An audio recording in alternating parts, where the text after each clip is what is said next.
गुजरात चुनाव पर मोदी के ओपिनियन पोल की बात आज होगी। गुजरात के वलसाड में कैंपेन के दौरान नया नारा दिया, साथ ही गुजरात चुनाव को लेकर अपने सर्वे के नतीजे लोगों से साझा किए। गुजरात चुनाव में कांग्रेस के अपने दावे हैं, केजरीवाल अपनी जीत का दम भर रहे हैं, लेकिन नरेंद्र मोदी के पास गुजरात की क्या इंटरनल रिपोर्ट है, बीजेपी को कितनी सीटें मिल सकती है, मोदी का वोट मीटर क्या कहता है, देखिए। समस्त भारत देश અને વિશ્વ માટે એક વિશાળ વ્યક્તિત્વ એ છે આપણા માનનીય પ્રધાનમંત્રી શ્રી નરેન્દ્રભાઈ મોદી। नरेंद्र मोदी के होम ग्राउंड पर चुनावी मैच। गुजरात में मोदी का सबसे बड़ा इम्तिहान। मारा आदिवासी भाई बहनोए मारी साथे खभे खभो मिलावीने एक करी बतायु। कांग्रेस के साइलेंट प्रचार से होगा उलटफेर। એટલે મારે તમને થોડા સતર્ક પણ કરવા છે। ઘરે ઘરે જઈને કોંગ્રેસની સાजिशને નાકામ કરવાની છે આપણે। मोदी का प्लान एक एक कितना सॉलिड है।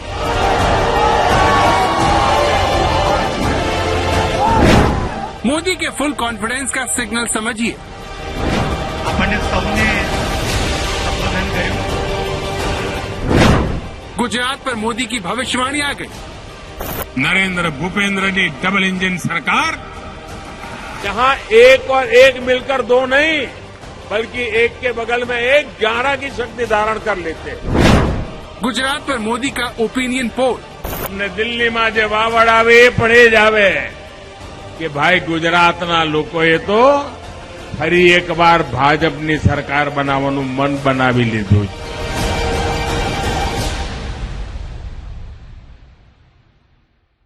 नरेंद्र मोदी ने गुजरात चुनाव में बड़ा दांव चल दिया। बीते दिन एक नए नारे से मोदी ने सभी विरोधी पार्टियों की काट खोज ली है। मोदी ने चुनाव का एजेंडा सेट कर दिया है। एजेंडा ये कि चुनाव गुजराती अस्मिता पर लड़ेंगे। मुकाबला आउटसाइड बनाम आउटसाइडर्स बनाम गुजराती होगा।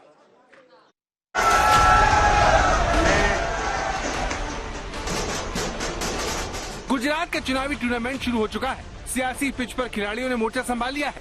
सभी टीमों के खिलाड़ी पसीना बहा रहे हैं। टीम बीजेपी के कोच मोदी ने गुजरात के चुनावी टूर्नामेंट के लिए एक नया नारा बुलंद किया है। प्रत्येक गुजराती, चाहे मारो आदिवासी होय, चारो मारो माछीमारी होय, चाहे शहर में रहतो है कि गामड़ा में रहतो होय, आत्मविश्वास थी भरेलो छे। अने એટલા જ માટે प्रत्येक गुजराती बोले छे, अंतर्मनનો अवाज बोले छे। प्रत्येक गुजरातना હૈયામાંથી नाद निकळे छे। कयो नाद निकळे छे?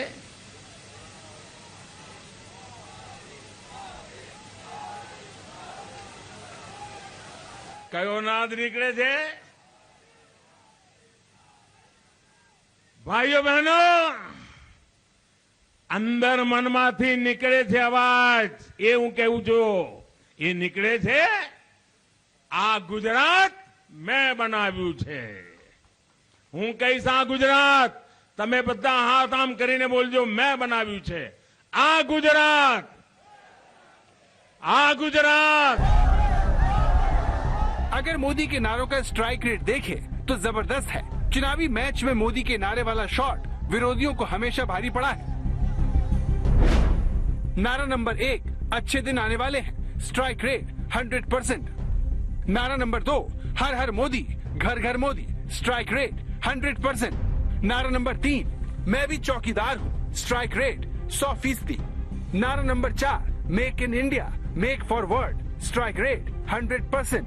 नारा नंबर 5, 2 गज की दूरी, मास्क है जरूरी, स्ट्राइक रेट 100%। नारा नंबर 6, ये गुजरात मैंने बनाया है, स्ट्राइक रेट अभी तय नहीं।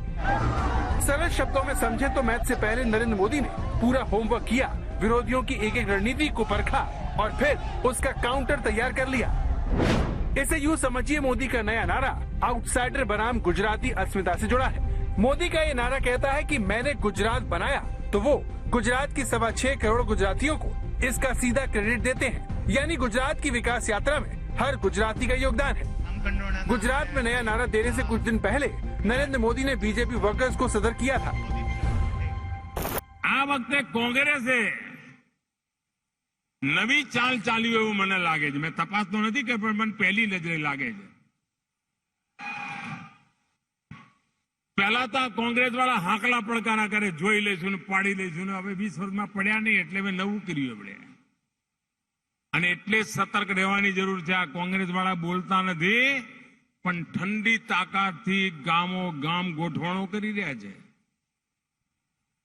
એમની જૂની જે ચાલાકીઓ છે ને એ ચાલાકીઓ ભરપૂર અજમાશ કરી રહ્યા છે. બોલ્યા ચાલે વિલા કરી રહ્યા છે. એટલે તમે છાપામાં ના આવતું હોય, પ્રેસ કોન્ફરન્સ ના કરતા હોય, ભાષણ ના કરતા હોય, ભ્રમમાં ના રહેતા ભાઈ. સતર્ક રહેજો. આ કોંગ્રેસની નવી ચાલ છે અને બેઠી તાકાતથી એ નીચે ઘૂસવા માટેનો પ્રયાસ કરી રહ્યા છે. अब तक गुजरात में 2 टीमों के बीच भिड़ंत होती थी, लेकिन इस बार 3 टीमों के बीच मुकाबला है. गुजरात की चुनावी पिच पर टीम बीजेपी और टीम कांग्रेस का लंबा अनुभव है. दोनों टीमें एक दूसरे की कमजोर कड़ी को अच्छे से समझती हैं, लेकिन इस बार एक नई टीम की एंट्री हुई है, यानी टीम आम आदमी पार्टी. चुनावी भिड़ंत में तीनों टीमें भिड़े. यही वजह है कि चुनाव को लेकर सबके अपने अपने दावे हैं. हालांकि नरेंद्र मोदी ने अपने ओपिनियन पोल के नतीजे जारी कर दिए हैं. તમે કોઈને પણ પૂછો, અમને દિલ્હીમાં જે વાવડ આવે એ પણ એ જ આવે કે ભાઈ ગુજરાતના લોકોએ તો ફરી એકવાર ભાજપની સરકાર બનાવવાનું મન બનાવી લીધું છે. ભાજપની સરકાર બનાવવાનું મન બનાવી લીધું છે. એટલું જ નહીં, જૂના બધા રેકોર્ડ તોડવાનું મન બનાવી લીધું છે. मोदी के कॉन्फिडेंस की वजह उनका प्लान ए के है. वही प्लान ए के जिसके बलबूते मोदी को उम्मीद है कि रिकॉर्ड तोड़ विजय होगी. आज तक ब्यूरो. अध्यक्ष आरसी पाटिल ने 182 सीटों में 182 सीटें जीतने का दावा किया है. तर्क सुनिए. तर्क यह है कि लोकसभा की 26 सीटों पर जीत का परचम लहराती है, तो विधानसभा सीटों पर क्यों नहीं. लक्ष्य असंभव जैसा है, लेकिन नरेंद्र मोदी के चेहरे पर बीजेपी गुजरात में मिशन इम्पॉसिबल में जुटी है. वैसे गुजरात चुनाव मोदी की साख का सवाल भी है. चुनाव के नतीजे ये तय करेंगे कि ब्रांड मोदी का सिक्का चुनावी बाजार में कितना खरा है. गुजरात का चुनावी दंगल कई मुद्दों पर लड़ा जा रहा है. सवाल यही है कि किन मुद्दों पर जनता अपना वोट डालेगी. मुद्दा नंबर 1, मुफ्त बिजली. चुनावी मौसम में मुफ्त बिजली का वादा किया गया है, लेकिन क्या अपनी राय बनाते वक्त वोटर इसे महत्व देगा. आम आदमी पार्टी ने मुफ्त बिजली का दांव खेला है. दूसरा मुद्दा, किसान वोटर. गुजरात चुनाव में किसान वोटर एक बड़ा फैक्टर है. किसान जिस पार्टी की तरफ झुकेगा उस पार्टी के लिए जीत की राह उतनी ही आसान होगी. तीसरा मुद्दा, आदिवासी वोटर. आदिवासी वोटरों की अच्छी तादाद है. चुनावी दंगल में ताल ठोक रही पार्टियों की किस्मत तय करने में ये वोटर बड़ी भूमिका निभाएंगे. चौथा मुद्दा, सत्ता विरोधी लहर. लंबे अरसे से गुजरात में बीजेपी की सरकार है. अब वोटर एक बार फिर बीजेपी की सरकार चुनते हैं या फिर अब की बार उलटफेर करेंगे, ये एक बड़ा सवाल है. यहाँ आपको ये समझना है कि गुजरात का चुनावी टूर्नामेंट बहुत अहम है. ये चुनाव तय करेगा कि गुजरात में तीसरी पार्टी की एंट्री होगी या फिर मुकाबला सिर्फ 2 पार्टियों के बीच होगा. अगर मुकाबला 3 पार्टियों के बीच हुआ तो 2024 के महामुकाबले का दृश्य एकदम अलग हो सकता है. यही वजह है कि बीजेपी ने पूरी ताकत झोंक रखी है. संबोधित करवा माटे आदरणीय वडाप्रधान श्री यहाँ उपस्थित रहा. जिस तरह से हम पिछले कुछ महीनों में गुजरात के कोने कोने में जा रहे हैं, टीवी चैनल वाले भी जनता से बात कर रहे हैं. गुजरात एक बहुत बड़े परिवर्तन और बहुत बड़े बदलाव की तरफ जा रहा है. बहुत बड़ा बदलाव होने वाला है. पहली बार लोगों को एक सार्थक विकल्प नजर आ रहा है. गुजरात के अंदर आम आदमी पार्टी की सरकार बनेगी. गुजरात चुनाव में कांग्रेस पार्टी बहुत इफेक्टिवली लड़ रही है और गुजरात चुनाव को कांग्रेस पार्टी गुजरात में जीतेगी. बहुत भारी एंटी इनकम्बेंसी है और जो आम आदमी पार्टी का है पूरा हवा में है, ग्राउंड पे कुछ नहीं है. आप मीडिया का मतलब वहां से वो फंडिंग करते हैं, दिल्ली से एडवर्टाइजिंग करते हैं, तो हवा बना रखा है. But Congress party is a solid party in Gujarat. Congress party is going to win the election there. अब तक 2 पार्टियों के बीच टक्कर होती थी, लेकिन अब की बार आम आदमी पार्टी ने पंजाब के बाद गुजरात में अपने पैर जमाने की कोशिश की है. आम आदमी पार्टी का फॉर्मूला तैयार है. लिहाजा बीजेपी ने आम आदमी पार्टी का तोड़ निकाला है। गुजरात में बीजेपी के सीएम चेहरा तो भूपेंद्र भाई पटेल है, लेकिन कमान मोदी ने संभाल रखी है। मोदी ने विपक्ष की रणनीति को काउंटर करने का प्लान तैयार कर लिया है। इसे यूं समझिए, चुनावी मैच में टीम कांग्रेस का पूरा फोकस किसान और आदिवासियों पर है। जिस तरह 2017 में कांग्रेस ने अपने एके प्लान के दम पर अच्छा प्रदर्शन किया था, इस बार भी प्लान एके पर गांव-गांव में काम कर रही है। मतलब आदिवासी और किसान वोटरों को अपने साथ जोड़े रखना चाहती है। मोदी ने 2017 के नतीजों से सबक लेते हुए इस बार अपना पूरा चुनावी कैंपेन आदिवासी और किसानों के इर्द गिर्द केंद्रित कर रखा है। बीते 2 महीनों में मोदी 14 दिन गुजरात में रहे। इस दौरान मोदी ने क्या किया और क्या कहा, बहुत गौर से सुनिए, आपको पता चलेगा कि आने वाला मुकाबला कैसा होगा। आज समय है कि देश इस ऋण के लिए, इस योगदान के लिए आदिवासी समाज की सेवा कर उनका धन्यवाद करे।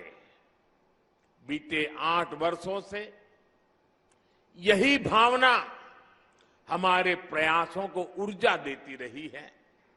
आज से कुछ दिन बाद ही 15 नवंबर को भगवान बिरसा मुंडा की जयंती पर देश जनजातीय गौरव दिवस मनाएगा। दरअसल गुजरात में करीब 15% आबादी एसटी है और 27 सीटें आरक्षित हैं। अगर नतीजों को देखें तो साल 2017 में कुल आरक्षित 27 सीटों में बीजेपी ने सिर्फ 9 सीटें जीती थी, जबकि कांग्रेस 15 सीटें। इस बार बीजेपी आरक्षित सीटों पर ऐतिहासिक जीत की तैयारी में है।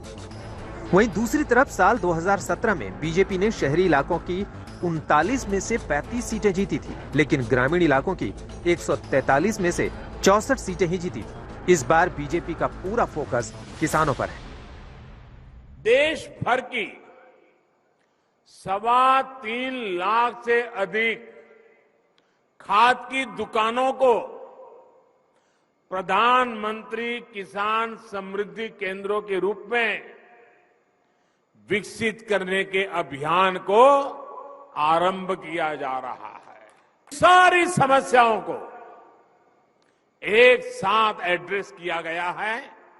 अब वन नेशन वन फर्टिलाइजर से किसान को हर तरह के भ्रम से मुक्ति मिलने वाली है और बेहतर खाद भी उपलब्ध होने वाली है।